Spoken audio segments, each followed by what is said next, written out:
ये बताने का कि जनाब इस जलसे के अंदर जो लोग आए हुए हैं उनका पीएमएलएन से कितना ताल्लुक है, तो उससे देखें ना पीएमएलएन का वो जलसा कर ही नहीं पा रहे। नवाज शरीफ जलसा नहीं कर पा रहा, जो नून लीग का सबसे बड़ा लीडर है जिसके नाम के ऊपर ये जमात है मुस्लिम लीग नवाज शरीफ जलसा नहीं कर पा रहा, तो कोई और क्या करेगा। अब उनके जो नवाज शरीफ साहब के जूनियर्स हैं वो कोशिश करते हैं कहीं पे छोटा मोटा कोई प्रोग्राम करने की, ये कैमरे लेकर पहुंच जाते हैं, वहां जाके लोगों से पूछते हैं जी आपका इनसे क्या ताल्लुक है, वो कहते हैं हम इन्हें जानते ही नहीं। आप यहां क्यों आए हैं जी, हम तो रोटी खाने आए हैं। नहीं तो आप किसके साथ हैं जी, हम इमरान खान के साथ हैं। अब जब उनके जलसों के अंदर से इस तरह के इंटरव्यू ज़हीम लगाड़ी साहब करेंगे या वो आगा शेख सरवर साहब करेंगे, तो फिर इनके खिलाफ निज़ाम इसी तरह पागल होकर पड़ जाएगा। अब क्योंकि इस वक्त जो मौजूदा हुकूमत है उसको एस्टेब्लिशमेंट का पूरा आशीर्वाद है, बल्कि ये एस्टेब्लिशमेंट नहीं बनाई है और उन्हीं की हुकूमत है, लिहाजा एस्टेब्लिशमेंट नहीं चाहती कि उनके बंदों के लिए परेशानी पैदा हो, तो एस्टेब्लिशमेंट भी फ्री हैंड लेके इनके पीछे पड़ी हुई है। अब ये जनाब पाकिस्तान में सूरत हाल और इसकी सज़ा ये लोग काट रहे हैं। बहरहाल कब तक ये जुल्म करेंगे, एक दिन आएगा जुल्म की ये रात ढल जाएगी और एक ऐसा सवेरा होगा जो हम सारे पाकिस्तानी देखेंगे और पाकिस्तान में इंशाल्लाह सहाफत भी एक दिन आज़ाद हो जाएगी। अब जिस मरियम नवाज के खिलाफ ये तनकीद करते हो उनकी तरह हालत चेक करें आप। चले किसी और की नहीं, मैं इन लोगों का एक हमायती है साजिद तारड़ साहब, उन्हीं का ट्वीट निकाल के मैं आपको पढ़ के सुनाता हूं कि वो क्या कह रहे हैं और अंदाजा करें आप इनके हालात कहां पे पहुंच गए हैं बेचारों के। ये देखें आप, साजिद तारड़ साहब पूछ रहे हैं कि बड़े मैच्योर जर्नलिस्ट ने उनको रिपोर्ट किया, उनको बताया कि पंजाब की जो चीफ मिनिस्टर है वो जापान चली गई है एक एक्सपो को अटेंड करने के लिए। एक एक्सपो लगी हुई है जापान में, बहुत सारे लोग दुनिया से जा रहे हैं। मुझे भी कुछ दोस्तों ने दावत दी थी कि आप भी आएँ, आके देखें, बड़ी ज़बरदस्त एक्सपो होती है। तो वो कह रहे हैं जी कि वो एक्सपो देखने के लिए चले गए हैं। ये होती रहती हैं, जापान में होती हैं, चाइना में होती है, चाइना में सुना फिर आने वाली है। वो दोस्त कह रहे थे वहाँ जाना चाहिए, जाकर देखना चाहिए। और दुनिया में दुबई में होती है, बहुत सारी जगहों पे होती है, यूरोप में होती है एक्सपोज। तो वो ये कहते हैं जनाब जापान में कोई एक्सपो है जो अटेंड करने के लिए मरियम नवाज साहब कुछ 40-50 लोगों का डेलीगेशन लेकर हुकूमत की जानिब से वो पहुंच गए हैं वहां पे, और साथ उनके जो है वो उनके ज़ाती मुलाजमीन भी गए हैं और मेकअप आर्टिस्ट भी गए हैं, यानी ज़ाती मुलाजमीन भी मेकअप आर्टिस्ट भी। और ये गए किस खर्चे में, सरकारी खर्चे में सारे के सारे पहुंच गए। कहां पे, जापान में। और ये मुगल अंपायर उन्होंने करार दिया कि जनाब अभी तक पाकिस्तान के अंदर IMF के खर्चे पे एक मुगल अंपायर चल रही है, क्या कोई इसका जवाब दे सकता है? वो जवाब किसने देना है? अदालतों से आप पूछ सकते हैं ये चीज़ें, अदालतें पूरी तरह से जो है वो कंप्रोमाइज्ड हैं। अवाम इसका इंतकाम ले सकते हैं वोटों के ज़रिए से। एस्टेब्लिशमेंट वोटों की गिनती नहीं होने देती, वो जाली फॉर्म 47 जारी कर देती है। और एस्टेब्लिशमेंट जो है वो खुद इस वक्त मरहून मिन्नत है इन सरकारी मुलाजमीन की या इन सारे टाउट्स की। वजह यह है कि एस्टेब्लिशमेंट अकेली रहती है तो वो भी बर्बाद हो जाती है। और मामला सिर्फ इमरान खान साहब का है कि जिस दिन इमरान खान साहब शिकस्त तस्लीम कर लेंगे उस दिन ये सारे तगड़े हो जाएंगे। उससे पहले ये एक दूसरे के सहारे ही चलते रहेंगे जैसे ये लोग इस वक्त तक चल रहे हैं। और अभी एक और खबर भी आई है नाज़रीन, जरा ये खबर देखें, ये बड़ी इंटरेस्टिंग है मरियम नवाज साहिबा के हवाले से कि खर्चा कितना किया है इन्होंने। यानी जो सरकारी दस्तावेजात हैं उनके मुताबिक वज़ीर आला पंजाब मरियम नवाज का जापान का दौरा 10 करोड़ का तखमीना, मगर 16 करोड़ रुपए एडवांस मंजूर कर लिए गए। बहुत ही लग्जरी होटल्स के अंदर ठहरी, मर्सिडीज गाड़ियां बड़ी कीमती वाली इस्तेमाल की, कीमती तोहफे जो हैं वो वसूल किए और दिए गए, और कालीन, शॉल, वेज और बहुत सारी चीज़ें शामिल हैं। यानी मौजा लगी हुई हैं नदियाँ, और सरकारी पैसे के ऊपर ये लोग अयाशी कर रहे हैं। वाकई इनका जो अंदाज है वो मुगल हुक्मरानों वाला है, ये कोई गरीब मुल्क वाला तो इनका अंदाज है नहीं। और ये पैसा किसका है? IMF का है। और ये वापस किसने करना है? मैंने करना है, आपने करना है। पाकिस्तानियों ने ये पैसा वापस करना है। इन्होंने, इनके बाप ने भी ये किया, इनके चचा ने भी ये किया, अब ये खुद भी यही करने आ गई है।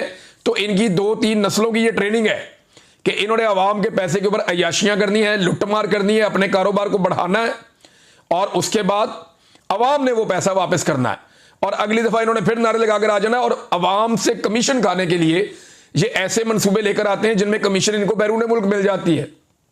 मिसाल के तौर पे बड़े बड़े स्ट्रक्चर्स बनाएंगे, बहुत बड़ी बड़ी इमारतें खड़ी कर देंगे, बहुत अजीबोगरीब किस्म की वो चीज़ें ले आएंगे पाकिस्तान में जिनकी पाकिस्तानियों को ज़रूरत नहीं है। पाकिस्तानियों को तालीम चाहिए, रोटी चाहिए, टेक्निकल एजुकेशन चाहिए, चादर और चार दीवारी का तकद्दुस चाहिए, और पाकिस्तानियों को जो चीज़ें चाहिए वो चीज़ें नहीं दे रहे। यहाँ पे 45% पाकिस्तानी गुर्बत की लकीर से नीचे चले गए हैं और इनकी अयाशियाँ ख़त्म नहीं हो रही। सुहेल वड़ाइच साहब के कॉलम का बड़ा तस्करा हो रहा है, बार बार बात हो रही है, तो देखें उन्हें ना ज़्यादा संजीदा लेने की ज़रूरत नहीं है। उनकी ये पुरानी आदत है, वो हमेशा से जो हाजिर ड्यूटी अफसरान होते हैं उनकी खुशामद करते हैं, हमेशा से उनकी गेम चुक कर रखते हैं। जो भी जर्नैल इस वक्त मौजूद होगा इक़्तिदार में, सुहेल वड़ाइच साहब का फेवरेट होगा और वो उसके लिए नहायत ही बाअदब और बड़े शानदार अल्फाज उसको हमेशा वो खराज तहसीन पेश करेंगे। लेकिन जब कोई जर्नैल रिटायर हो जाता है तो उसके बारे में कुछ बातें करके वो अपने आप को इनकलाबी भी साबित कर देते हैं। 2019 का एक कॉलम देखें, यानी नवाज शरीफ साहब से इनकी वाबस्तगी कैसी है और मियाँ साहब से सुहेल वड़ाइच साहब कितना प्यार करते हैं, ज़रा देखें आप। आज इमरान खान की जेल आपने देख ली कैसी काट रहा है। अब ज़रा आप नवाज शरीफ की जेल के बारे में 2019 में जब नवाज शरीफ डील कर रहे थे और डील करके फौरी तौर पे बरतानिया पहुंच गए थे, उस वक्त का सुहेल वड़ाइच साहब का डील से बिल्कुल चंद दिन पहले का ये कॉलम जरा चेक करें आप। उसने जेल के अंदर मुदाफियाना मज़ाहमत शुरू कर रखी है। वो हरफे शिकायत ज़बान पर नहीं लाता, बीमारियों का इलाज करवाने को तैयार है, अस्पताल शिफ्ट होने को तैयार नहीं है, वो हुकूमत की मर्जी की डील करने को भी तैयार नहीं है।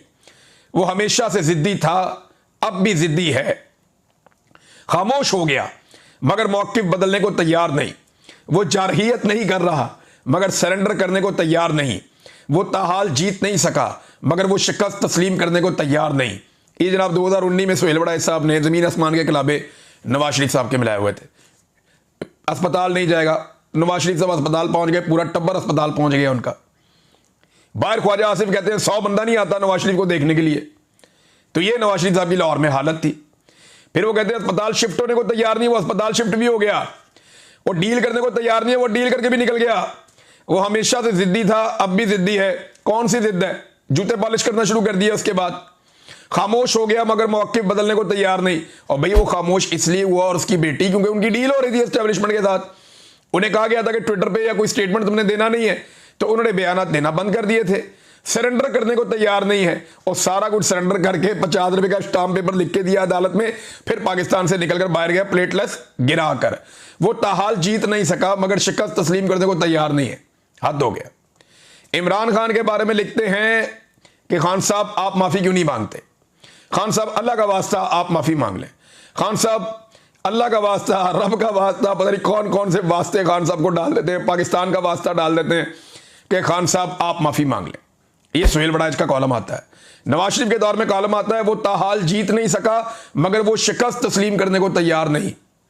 यानी ये सुहेल वड़ाइच साहब की टोटल जो सहाफत है वो आपको यहां पे इन चंद जुमलों में पता चल जानी चाहिए। इन्होंने तो इलेक्शन से एक दिन पहले कह दिया था कि जनाब नून लीग की हुकूमत बन रही है, बहुत बड़ी वाज़ेह अक्सरियत आ रही है, पीपल्स पार्टी की अपोजिशन बन रही है और तीसरे नंबर की जो जमात होगी पाकिस्तान में वो पीटीआई होगी। ये एक दिन पहले का इस महा तज्जियाकार का तज्जिया है सुहेल वड़ाइच का, इलेक्शन से एक दिन पहले का। सुहेल वड़ाइच का इलेक्शन से एक दिन पहले का जो महा तज्जिया था वो ये था कि पहले नंबर की जमात नून लीग, सादा अक्सरियत, वो हुकूमत बना लेंगे। दूसरे नंबर की जमात जो है वो पीपल्स पार्टी, बिलावल जो है वो अपोजिशन लीडर बनेगा और तीसरे नंबर की घटिया तरीन जमात, फारग तरीन, पीटीआई। अगले दिन लोगों ने वो लितरॉल की अगले दिन लोगों ने कि पाकिस्तान की सबसे बड़ी वाज़ेह अक्सरियत के साथ, 2/3 अक्सरियत के साथ अवाम ने वोट डालकर पाकिस्तान तहरीक इंसाफ को जितवा दिया। फिर इनके मालिकों ने इतनी धांधली की कि टका के धांधली करने के बावजूद पाकिस्तान तहरीक इंसाफ को फिर भी ये 90 सीटों से नीचे नहीं ला सके और फिर भी पाकिस्तान तहरीक इंसाफ कौमी असेंबली में सबसे बड़ी जमात बनकर गई। ये तो इनका टोटल तज्जिया या औकात है। और ये इतनी इधर उधर ऐवानों के अंदर बैठ के वज़ीर आज़म के साथ फोटो ले लिया, इसके जहाज़ में फिर लिया, उसके हेलीकॉप्टर में बैठ गए, उसके पास नाश्ता कर लिया, उसके पास खाना खा लिया, रात का खाना वहाँ पे तय वहाँ पे खा लिया, फलाने ने मुफ्त टिकट दे दिया, फलां जगह पे ट्रैवल कर लिया। ये इतनी सहाफत है बस। ना इन्हें अवाम का पता है, ना इनका अवाम की पल्स के ऊपर हाथ है, इनको किसी बात का आइडिया नहीं है। इन्होंने मौजें पता क्यों की हैं? इसलिए कि जब इन्होंने जर्नलिज्म शुरू किया ना, तब बहुत सारे लोग सहाफत में आए ही नहीं थे, लोगों को आइडिया ही नहीं था उस वक्त। और जब नौजवान सहाफत में आए वो लोग जिन्होंने सच्चाई का सामना किया और सच्चाई को बयान करना शुरू किया, तो इन जैसे लोग जो है बहुत बुरी तरह एक्सपोज हो गए। नाज़रीन, एक स्टेटमेंट आया, डॉक्टर उस्मान जो जबरी तौर पे लापता हो गया था अगस्त के दूसरे हफ्ते में, अब अगस्त के तीसरे हफ्ते में उसका स्टेटमेंट आया। एक एतराफ़ी बयान है जिसमें वो ये कह रहा है कि उसने आला तालीम याफ्ता होने के बावजूद दहशतगर्दों की सहूलतकारी की है और ये रास्ता चुना है। फिर उसने 2-3 वाक़यात भी बताए। फिर कायद-ए-आज़म यूनिवर्सिटी में, पेशावर यूनिवर्सिटी में वो पढ़ा है, 18वें ग्रेड का लेक्चरर है। लेकिन चंद सवालात यहाँ पैदा होते हैं। एक तो ये है कि अगर ये बंदा दहशतगर्दों की सहूलतकारी कर रहा है तो भाई कानून के मुताबिक गिरफ्तार करो ना, अदालत के अंदर पेश करो ना, अदालत के अंदर जाकर ये बंदा स्टेटमेंट दे। ये क्या तरीका है कि अदालत के अंदर वो बंदा पेश हुआ नहीं, मीडिया को पहले एक वीडियो जारी कर दी और वज़ीर आला ने उसके ऊपर एक प्रेस कॉन्फ्रेंस भी कर दी। मामला यह है कि किसी भी शख्स को आप जबरी तौर पे लापता करें तो उससे जो मर्जी स्क्रिप्ट आप पढ़वा लें। अब अगर आप वो वीडियो देखें तो उसके अंदर एडिटिंग भी है। अगर इस आदमी ने वाकई ये सारा कुछ इस तरह हुआ है तो मीडिया को बुला के सामने बैठाते कि जनाब आए और बैठे।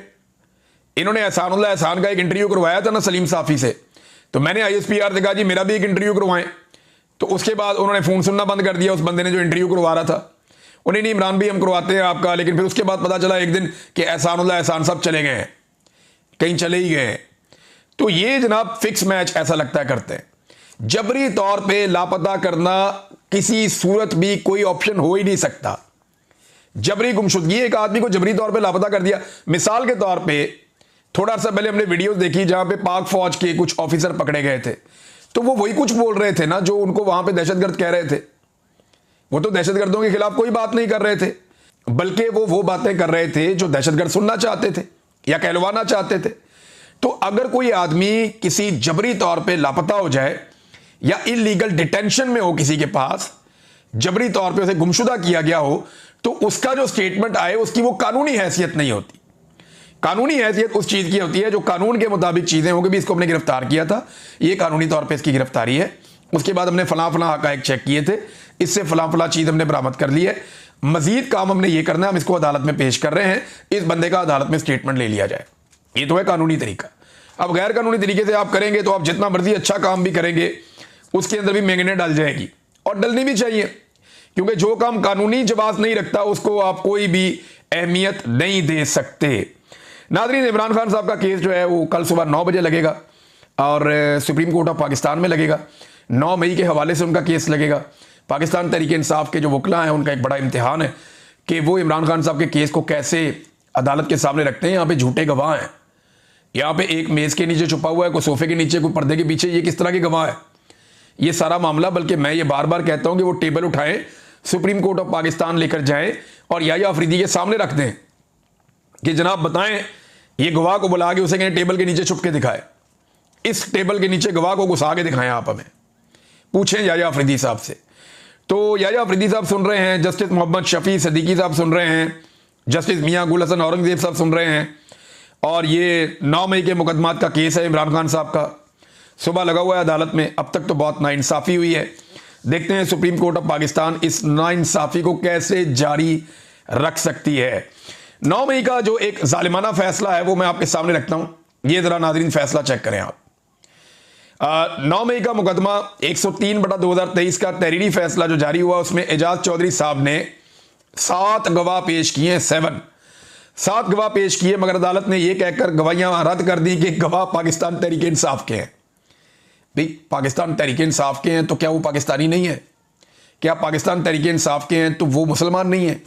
क्या वो पाकिस्तान तहरीक इंसाफ के हैं तो वो इसके साथ ये शर्त हो गया जो भी पाकिस्तान तहरीक इंसाफ में होगा उसकी गवाही कबूल नहीं की जाएगी?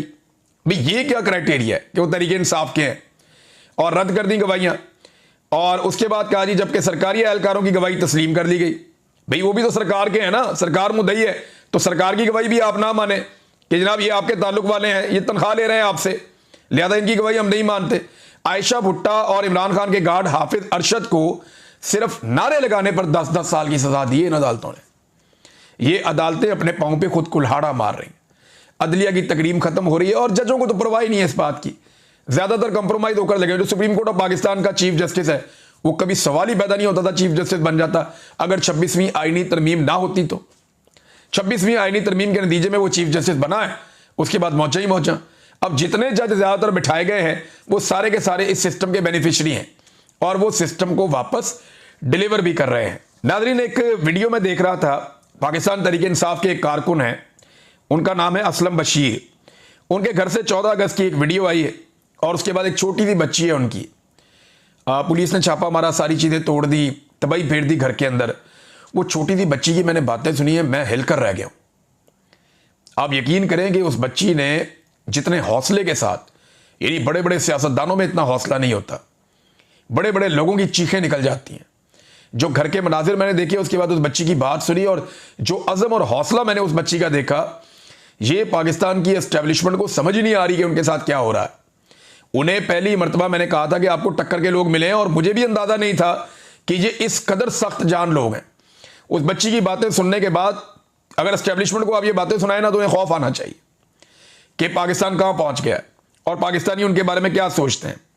बड़े बड़े लोगों को मैंने देखा, लेकिन इतना हौसला नहीं था जितना इस बच्ची ने बात करते हुए सबूत दिया, हिम्मत का, जवामर्दी का, और वो डटकर खड़ी अपने मौकिफ के ऊपर। और उसका पूरा घर तोड़ा हुआ है, उसकी वालदा को धमकियां लगाई, खवातीन के साथ वहां बदतमीजी की पुलिस ने, और बच्चों के साथ बदतमीजी की। लेकिन इसके बावजूद बच्चों का हौसला आप देखें कि वो कैसे खड़े। और पाकिस्तान पे जो नमूने मुसल्लत किए गए हैं, उनके हवाले से एक बड़ी इंटरेस्टिंग चीज़ आई। गिलानी का बेटा हैदर गिलानी, अली हैदर गिलानी, उसका नाज़रीन ज़रा आप स्टेटमेंट चेक करें। ये स्टेटमेंट आप सुनेंगे तो आप हैरान हो जाएंगे। ये अली हैदर गिलानी है, यूसुफ रज़ा गिलानी का बेटा। वो ये कहता है, कायदे आज़म से किसी ने पूछा कि आप मुल्तान नहीं जाते, आप लंदन भी जाते हैं, कराची भी जाते हैं, मुल्तान नहीं जाते। तो वो कहता है जी कि कायदे आज़म ने कहा कि मुल्तान में मेरी सूरत में गिलानी मौजूद है। यार कायदे आज़म ने तो बख्श दो भाई। यानी आप अंदाज़ा करें कि ये हर चीज़ अपने खाते में डाल लेते हैं। भाई कहाँ गिलानी, कहाँ कायदे आज़म। कायदे आज़म एक उसूलों का मीनार, गिलानी कभी इसको पैसे दे, कभी उसको पैसे दे, कभी उससे पैसे ले। एक बच्चा इनका एफिड्रेन के केस में था, वालिद जो है वो एक हार लेके चले गए थे। और इसके अलावा आप ये भी देखें ना कि एक बेटा जो है वो अरकान असेंबली को, उसकी वीडियो मौजूद है, वो पैसा बांट रहा है और उनसे वोट खरीद रहा है कि हमारा बाप जो है वो सेनेटर बन जाए। तो ये कहाँ गिलानी, कहाँ कायदे आज़म। खुदा का नाम लें। अब तारीख को मसक करते करते अब तारीखी शख्सियात के ऊपर भी इन्होंने अटैक कर दिया है। और हालात पाकिस्तान में नाज़रीन ये है कि इस वक्त मुल्की तारीख में पहली मरतबा 50% कपास की फैक्ट्रियां गैर फाल या बंद हो चुकी हैं। वजह यह है कि रुई फरोख्त नहीं हो रही, और इसकी एक सबसे बड़ी वजह क्लाइमेट चेंज है, क्योंकि बारिशें बड़ी बेवक्त हो रही हैं, बहुत अजीब तरीके से हो रही हैं। उसकी वजह से आपकी रुई की फसल बहुत मुतासिर हुई है। पहले ही पाकिस्तान में कपास की बहुत शॉर्टेज है, लगातार इसकी पैदावार कम हो रही है, और क्लाइमेट चेंज की वजह से एक और बड़ा नुकसान हुआ है, जबकि गवर्नमेंट के पास इन चीज़ों से निपटने का किसी किस्म का कोई सलूशन नहीं है।